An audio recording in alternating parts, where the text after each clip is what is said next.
সবাই মিলে গাওয়া এবং সেটা দেশ সেরা শিল্পীদের সাথে।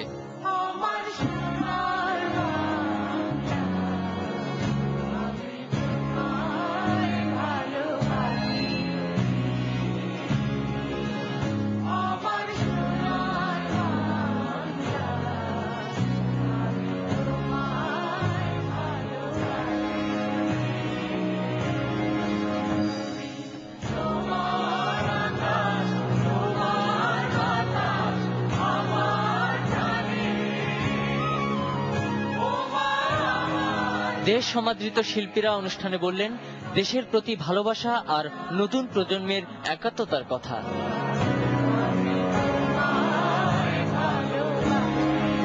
আমার খুব খুশি লাগছে, ভালো লাগছে যে এরকম ভাবেই দেশের গান পরিবেশন করা উচিত।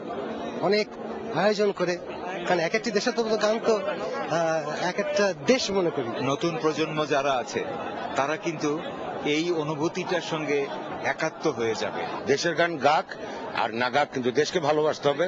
আর দেশের গান অনেক বেশি গেলে যে দেশকে বেশি ভালোবাসবে এটা মিন করছে না, মিন করছে দেশটাকে ভালোবাসতে হবে আগে। গ্রামীণ ফোনের প্রধান নির্বাহী জানালেন এদেশের প্রতি তার রয়েছে গভীর আবেগ, কেননা ৭১-এ তিনি এসেছিলেন এদেশের ছবি তুলতে। Still with so much passion for the country, so we would really like to be together with the people, as we say, stay close. অনুষ্ঠানে বলা হলো বিজয় দিবসে আমাদের প্রেরণা যোগায় লাল সবুজ পতাকা আর লাখো শহীদের আত্মত্যাগ। Arafat Siddique, NTV news, Dhaka. বিজয় দিবস নিয়ে আরো খবর থাকছে খবরের পরের দিকে। ভিন্ন প্রসঙ্গ, গ্রেফতার হওয়া বিএনপি নেতা সালাউদ্দিন কাদের চৌধুরীকে জিজ্ঞাসাবাদের জন্য ৫ দিনের রিমান্ড মঞ্জুর করেছে মুখ্য মহানগর আদালত। গত জুনে রমনায় গাড়ি পোড়ানো ও ফারুক হত্যা মামলায় ভোর রাতে রাজধানীর বনানীর একটি বাসা থেকে তাকে গ্রেফতার করে র্যাব ও পুলিশের যৌথ বাহিনী। স্বরাষ্ট্রমন্ত্রী বলছেন তাকে সুনির্দিষ্ট অভিযোগের ভিত্তিতেই গ্রেফতার করা হয়েছে। ইমরুল হাসানের রিপোর্ট। দুপুরে কড়া নিরাপত্তায় গোয়েন্দা দফতর থেকে মুখ্য মহানগর হাকিমের আদালতে নিয়ে যাওয়া হয় সালাউদ্দিন কাদেরকে। ২৭ জুন রমনা থানায় দায়ের করা গাড়ি পোড়ানো ও ফারুক হোসেন হত্যা মামলায় জিজ্ঞাসাবাদের জন্য তদন্ত কর্মকর্তা ১০ দিনের রিমান্ড আবেদন করেন। এ সময় আদালত ২ মিনিটের জন্য সালাউদ্দিন চৌধুরীকে কথা বলার সুযোগ দিলে তিনি নির্যাতনের অভিযোগ আনেন। এর পরিপ্রেক্ষিতে তার আইনজীবীরা চিকিৎসার জন্য জামিন আবেদন করলে তা নাকচ করে দিয়ে ৫ দিনের রিমান্ডে নেওয়ার নির্দেশ দেন আদালত। এই মামলায় সালাউদ্দিনের নামে কোন রকম অভিযোগ নাই, ৫ দিনের রিমান্ড বলে উঠে চলে গেলেন এবং সালাউদ্দিন কাদের রুমাল বের করে তার নাক থেকে কি ধরনের রক্ত ঝরছে সেটাও আদালতকে দেখালেন। কিন্তু আদালত, আমরা জানতাম কি অর্ডার দিবে, কিন্তু সে ব্যাপারে কোনো ভ্রুক্ষেপ করেনি। আদালতে আমরা যারা ছিলাম আমরা দেখেছি তাকে, তার দেখে মনে হয়নি যে তাকে কোনো টর্চার করা হয়েছে। অতএব সেখানে যা সে বক্তব্য বলেছে সেটা উদ্দেশ্য প্রণোদিত হবে এবং আদালতের অনুকম্পা পাওয়ার জন্য সে এই জিনিসগুলি মিথ্যা কথা বলেছে। সে আদালত রায়ের পর বিএনপি সমর্থিত আইনজীবীরা বিক্ষোভ শুরু করলে বাধা দেয় পুলিশ। তৈরি হয় কিছুটা উত্তেজনা। অন্যদিকে সালাউদ্দিন চৌধুরীকে গ্রেফতার করায় সিএমএম আদালত এলাকায় আনন্দ মিছিল করেছে ছাত্রলীগ। আদালত থেকে গোয়েন্দা কার্যালয়ে নেয়ার পথে প্রিজন ভ্যান লক্ষ্য করে ঘৃণা প্রকাশ করে তারা। এর আগে বৃহস্পতিবার ভোরে গ্রেফতারের পর সালাউদ্দিন কাদেরকে ক্যান্টনমেন্ট থানায় নেওয়া হয়।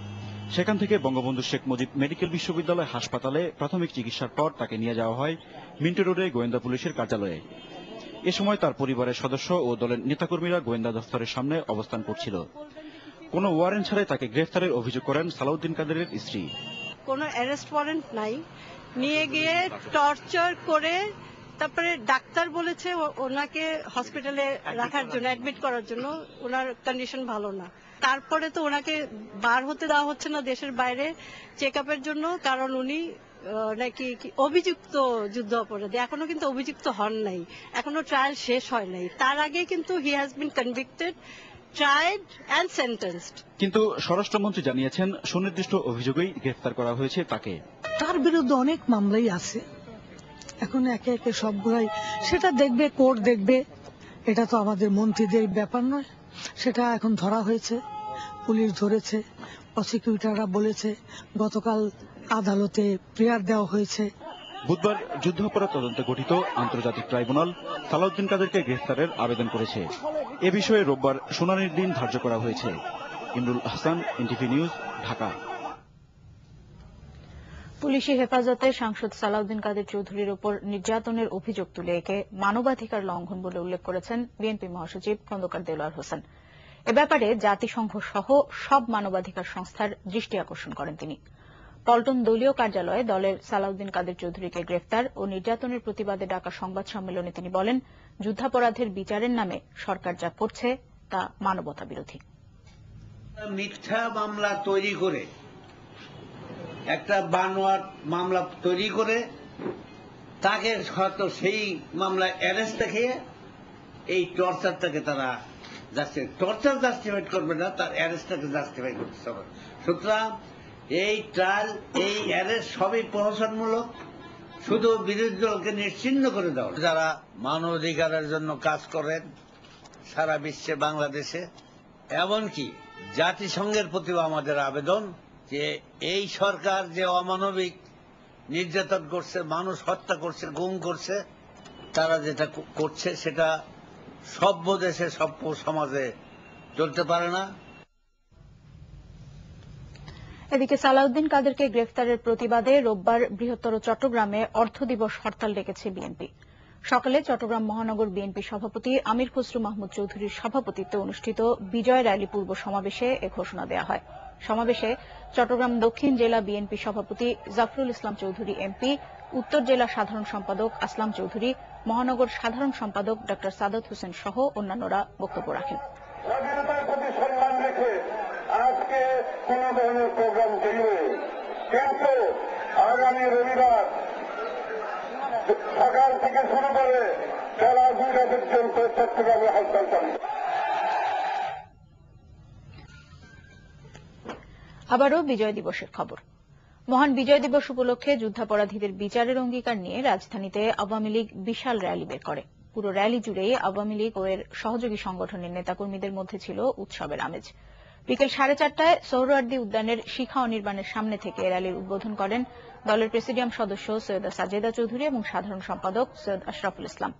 পরে রং বেরঙের বেলুন, ফেস্টুন, জাতীয় ও দলীয় পতাকা নিয়ে র্যালিটি অগ্রসর হয়। তৈরি করা হয় স্বাধীনতা যুদ্ধ আর বিজয় দিবসের বিজয় মুহূর্ত। সন্ধ্যা 6টা নাগাদ র্যালিটি শাহবাগ মোড় অতিক্রম করে পৌঁছায় ধানমন্ডি 32 নম্বরে বঙ্গবন্ধুর বাড়ির সামনের সড়কে।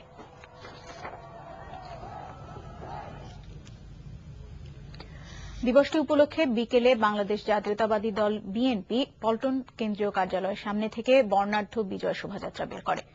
দলের মহাসচিব খন্দকার দেলোয়ার হোসেন বাহারি বেলুন উড়িয়ে বিজয় শোভাযাত্রার উদ্বোধন করেন। দলের সহযোগী সংগঠনের নেতৃবৃন্দের সাথে কেন্দ্রীয় নেতারা এতে অংশ নেন।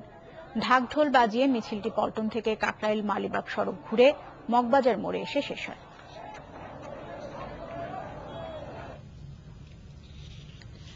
জেনে নাও শহীদ যোদ্ধা বীর, যুদ্ধাপরাধীরা আবারও নতশির স্লোগানে আর বর্ণিল আয়োজনে সাংস্কৃতিক জোটের বর্ণাঢ্য শোভাযাত্রায় এবারও মুখর ছিল কেন্দ্রীয় শহীদ মিনার প্রাঙ্গণ। শহীদ মিনার থেকে শুরু হয়ে দোয়েল চত্বর ঘুরে ঢাকা বিশ্ববিদ্যালয়ের টিএসসিতে শেষ হয় বর্ণাঢ্য এই মিছিলটি। আরও জানাচ্ছেন তামান্না মজুমদার। 21 বছরের ইতিহাসে জড়ানো ঐতিহ্যের এই যাত্রা, সময়টা স্বাধীনতার বেশ পরের 90-এর দশক। সদ্য স্বৈরাচার শাসন থেকে মুক্ত বাংলাদেশ, নতুন করে মুক্ত এক দেশের বিজয় উচ্চারিত হয় এই শোভাযাত্রার মধ্য দিয়ে। নতুন করে গণতন্ত্রের যাত্রা শুরু করেছি, যেই গণতন্ত্রের যাত্রার মূলে ছিল এদেশের মানুষের মুক্তিযুদ্ধের স্বপ্ন, লাখো শহীদের স্বপ্ন, মুক্তিযুদ্ধের বাংলাদেশ প্রতিষ্ঠার স্বপ্ন। প্রতিনিয়ত দিবস পালন নয়, এই যাত্রাপথের মাঝে যেন নতুন প্রজন্ম খুঁজে নিতে পারে স্বাধীনতার মুক্ত স্বাদ। সার্বিক মুক্তিটা এখনো অর্জিত হয়নি গত 40 বছরেও। এর জন্য একদিকে যেমন আমাদের রাজনৈতিক নেতৃত্বের ব্যর্থতা আছে, অন্যদিকে আমরা যারা সাধারণ মানুষ আমাদেরও সচেতনতার অভাব আছে। মুক্তিযুদ্ধ মানে মুক্তির যুদ্ধ, সেই যুদ্ধের প্রকৃত অর্জন বর্তমান সময়ের চেতনায় ছড়িয়ে যাক, তবেই সার্থক এবারের এই যাত্রা। নতুন প্রজন্ম একটি আধুনিক, কল্যাণকর, সকল মানুষের সম অধিকারের গণতান্ত্রিক অসাম্প্রদায়িক রাষ্ট্র কায়েম করবে, এটি আমার প্রত্যাশা। তামান্না মজুমদার, এনটিভি নিউজ, ঢাকা। 1971 সালের 16 ডিসেম্বরে সম্মিলিত বাহিনীর কাছে পাকিস্তানি সেনাবাহিনীর ঐতিহাসিক আত্মসমর্পণ আরেকবার দেখার সুযোগ পেল নতুন প্রজন্ম। বিকেলে সেক্টর কমান্ডার্স ফোরামের আয়োজনে সোহরাওয়ার্দী উদ্যানের শিখা চিরন্তন সংলগ্ন বেদিতে প্রতীকী আত্মসমর্পণের আয়োজন করা হয়, যেখানে নতুন প্রজন্ম দেখার সুযোগ পেল বাংলাদেশের স্বাধীন সূর্যোদয়ের ঐতিহাসিক মুহূর্তটিকে। ঘটনার প্রত্যক্ষদর্শী সেক্টর কমান্ডার AK খন্দকার প্রতীকী আয়োজনের পর স্মৃতিচারণ করেন সে দিনটি নিয়ে। এরপর সেক্টর কমান্ডার ও মুক্তিযোদ্ধারা নতুন প্রজন্মের হাতে জাতীয় পতাকা তুলে দিয়ে জাতির দায়িত্ব গ্রহণের আহ্বান জানান। মহান বিজয় দিবস উপলক্ষে অন্যান্যবারের মতোই মুক্তিযোদ্ধাদের সংবর্ধনা দিয়েছে ঢাকা সিটি কর্পোরেশন। রাজধানীর ওসমানী স্মৃতি মিলনায়তন উদ্যানে আয়োজিত অনুষ্ঠানে অন্যান্যের মধ্যে বক্তৃতা করেন ঢাকা সিটি মেয়র সাদেক হোসেন খোকা ও ডিসিসির প্রধান নির্বাহী কর্মকর্তা আবুল কালাম আজাদ। 2 নম্বর সেক্টর ও ঢাকায় বসবাসরত মুক্তিযোদ্ধাদের এই অনুষ্ঠানে মুক্তিযোদ্ধারা যুদ্ধকালীন নানা ঘটনার স্মৃতিচারণ করেন, সেই সাথে দাবি জানান যুদ্ধাপরাধীদের বিচার ত্বরান্বিত করার। অনুষ্ঠানে ফকির আলমগীর, আব্দুল জব্বার সহ স্বাধীন বাংলা বেতার কেন্দ্রের শিল্পীদের অংশগ্রহণে সাংস্কৃতিক অনুষ্ঠান পরিবেশিত হয়। ঘন কুয়াশার কারণে মাওয়া কাওড়াকান্দি নৌপথে 7 ঘণ্টা ফেরি চলাচল বন্ধ থাকায় উভয় ঘাটে তীব্র যানজটের সৃষ্টি হয়েছে। এতে চরম ভোগান্তিতে পড়েছে যাত্রীরা। বিআইডব্লিউটিএ ও বিআইডব্লিউটিসি জানায়, ঘন কুয়াশার কারণে গতরাত 3টা থেকে ফেরি সহ সব ধরনের নৌযান চলাচল বন্ধ করে দেওয়া হয়। এ সময় ওই নৌপথের সব কয়টি ফেরি মাঝ নদীতে